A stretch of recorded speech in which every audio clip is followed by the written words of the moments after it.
പ്രിയമുള്ളവരെ, സാധാരണ വീടുകളിലെല്ലാം കുടുംബകലഹം പതിവാണ്. അതിൻ്റെ പ്രധാന കാരണം നമ്മളാരെയും അംഗീകരിക്കാത്തതിൻ്റെ.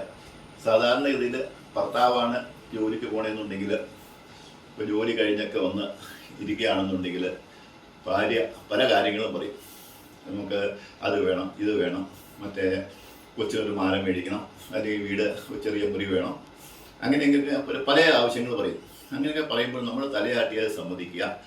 അത് കഴിഞ്ഞ് കഴിഞ്ഞാൽ ഇതൊക്കെ നീ നേരത്തെ പറയാതിരുന്നില്ലേ, നിനക്ക് ഇത്രയും ബുദ്ധിയുണ്ടെന്ന് എനിക്കറിയാൻ വയ്യാറും, ഇതൊക്കെ നേരത്തെ കാര്യങ്ങൾ പറയണ്ടേ, ഇതൊക്കെ നമുക്ക് ആലോചിച്ച് ചെയ്യാവുന്ന കാര്യങ്ങളാണ്. വലിയ ബഡ്ജറ്റ് ആണെങ്കിൽ പോലും നമ്മളെല്ലാം തല ഒരുക്കി സമ്മതിക്കുക. അവർക്കത് വളരെ സന്തോഷമാവും. ചെയ്യണൊക്കെ പതുക്കെ ചെയ്താൽ മതി. പക്ഷേ അവരെ പറയുന്നത് നമ്മൾ അംഗീകരിക്കും.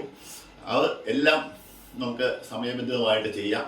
നിനക്ക് ഇത്രയൊക്കെ ബുദ്ധിയുണ്ടെന്ന് എനിക്കറിയാൻ വയ്യായിരുന്നു, നീയൊന്നും ഇവിടെ വരേണ്ട ആളല്ല. അത് അങ്ങനെയൊക്കെ പറഞ്ഞ് ശരിക്കും ഒരു സപ്പോർട്ട് കൊടുത്തു കഴിഞ്ഞാൽ നമ്മുടെ വീട്ടിലെ മിക്ക കലഹങ്ങളും ഒഴിവാകും. ഓക്കെ, ഇനി അടുത്തൊരു വീഡിയോയുമായിട്ട് അടുത്ത ആഴ്ച വീണ്ടും കാണാം. ഗോപാലകൃഷ്ണൻ, LIC.